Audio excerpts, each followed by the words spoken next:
అల్లూరి సీతారామరాజు జిల్లా పాడేరు గిరిజన ప్రాంతంలో వాతావరణం ఒక్కసారిగా మారింది. తెల్లవారుజాము నుంచే ఉరుములు మెరుపులతో వర్షం మొదలైంది. అరకు పాడేరు ప్రాంతంలో చిరుజల్లులు కురుస్తున్నాయి. గిరిజన ప్రాంతాల్లో ఆకస్మిక వర్షాలు, ఈదురుగాలు విపరీతంగా వీచే ప్రమాదం ఉన్నట్లు వాతావరణ శాఖ వెల్లడించింది. పిడుగులు పడే అవకాశం ఉందని, ప్రజలు అవసరమైతే తప్ప బయటకు రావద్దని, చెట్లు, విద్యుత్ స్తంభాల వద్ద నిల్చోవద్దని వాతావరణ శాఖ అధికారులు హెచ్చరించారు. రైతులు, అటవీ ప్రాంతాల్లో పనిచేసేవారు ప్రత్యేక జాగ్రత్తలు తీసుకోవాలని హెచ్చరించారు.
అల్లూరి సీతారామరాజు జిల్లా పాడేరు గిరిజన ప్రాంతంలో వాతావరణం ఒక్కసారిగా మారింది.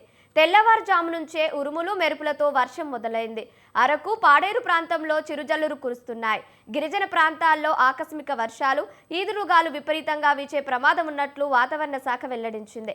పిడుగులు పడే అవకాశం ఉందని, ప్రజలు అవసరమైతే తప్ప బయటకు రావద్దని, చెట్లు, విద్యుత్ స్తంభాల వద్ద నిల్చోవద్దని వాతావరణ శాఖ అధికారులు హెచ్చరించారు. రైతులు, అటవీ ప్రాంతాల్లో పనిచేసేవారు ప్రత్యేక జాగ్రత్తలు తీసుకోవాలని హెచ్చరించారు. రైట్, ఇదే అంశానికి సంబంధించి మరిన్ని అప్డేట్స్ మా ప్రతినిధి సూర్యప్రకాష్ ఫోన్ ద్వారా అందిస్తారు. చెప్పండి సూర్యప్రకాష్.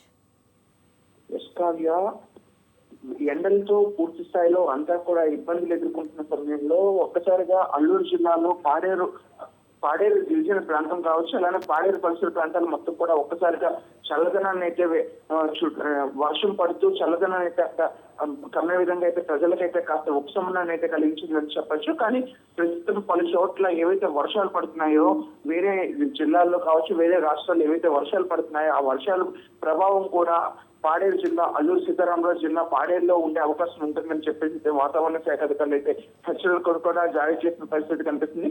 ప్రధానంగా ప్రస్తుతం బెంగళూరులో ఏదైతే వడగాలులతో సంబంధించి అత్యధికంగా సుడిగాలి విధంగా ఏ విధంగా అయితే గాలులు వస్తాయో అత్యధికమైన గాలులు వచ్చే అవకాశం ఉండడం, అలానే ఏజెన్సీ ప్రాంతం కావడంతో కొండలు అలానే కొండ చర్యలకు సంబంధించి కావచ్చు, చెట్లు కావచ్చు, అవన్నీ పడిపోయే అవకాశం ఉంటుంది. కనుక ప్రజలంతా కూడా అప్రమత్తంగా ఉండాలని, అనవసరంగా అయితే ఎవరు బయటికి రావచ్చని చెప్పేసి కూడా హెచ్చరికలు అయితే జారీ చేశారు.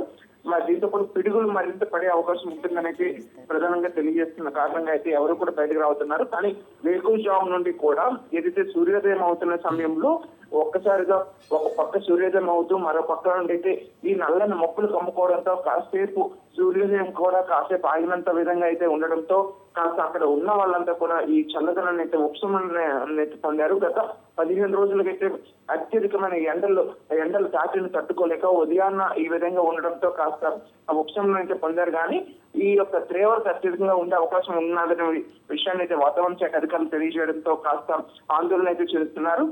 దీనికి సంబంధించి రాగల 2 రోజులు కూడా ఇదే విధంగా వర్షాలు కురిసే అవకాశం ఉంటుందని, ప్రధానంగా పిడుగులతో కూడిన వర్షాలు కురిసే అవకాశం ఉంటుందని చెప్పేసి అయితే వాతావరణ శాఖ అధికారులు తెలియజేయడంతో ప్రధానంగా వీళ్ళంతా కూడా జాగ్రత్తలు వహించాలని చెప్తున్నారు. చెట్లు, విద్యుత్ స్తంభాలు, అలానే పంట పొలాలకు వైపు వెళ్ళేవారు, అంటే వీళ్ళంతా కూడా పోడు భూమి వ్యవసాయం చేస్తుంటారు. ఆ పోడు భూమి వ్యవసాయం చేసేటప్పుడు జారుగా ఉంటుంది, కొండ చర్యలు కూడా విరిగిపడే అవకాశం ఉంటుంది. కనుక అటువైపు కానీ ఎవరు దగ్గరలోకి వెళ్ళొద్దని చెప్పేసి చెట్లు, విద్యుత్ స్తంభాలు, అలానే ఈ యొక్క వ్యవసాయం చేసే వైపు కానీ వెళ్ళొద్దని చెప్పేసి కూడా జాగ్రత్తలు ఉండాలని తీసుకోవాలని చెప్పేసి తెలియజేస్తారు.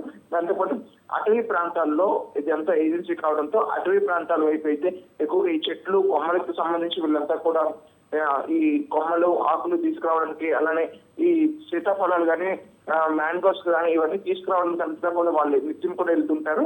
వాళ్ళంతా కూడా పూర్తి స్థాయిలో ఎవరు కూడా అడవిలోకి అయితే వెళ్ళొద్దని చెప్పేసి కూడా హెచ్చరిక అయితే జారీ చేసిన పరిస్థితి ఉండడంతో అల్లూరు సీతారామరాజు జిల్లా మొత్తం కూడా ఈ 2 రోజులు కూడా చల్లదనంగా ఉండే అవకాశం ఉండడంతో కాస్త పర్యాటకంగా వచ్చేవాళ్ళు కూడా పర్యాటకులు మరింత ఈ weekend long weekend May 1st, 2nd, 3rd శుక్ర శని ఆదివారం 3 రోజులు కూడా సెలవు కావడంతో ఈ చల్లదనం కబుర్లు తెలుసుకున్న తర్వాత కాస్త పర్యాటకులు కాజులు కూడా పెరిగే అవకాశం ఉంటుందని కూడా కాస్త ఆశాభావం అయితే వ్యక్తం చేస్తున్నారు Kavya. Thank you Suryaprakash, thank you for the updates.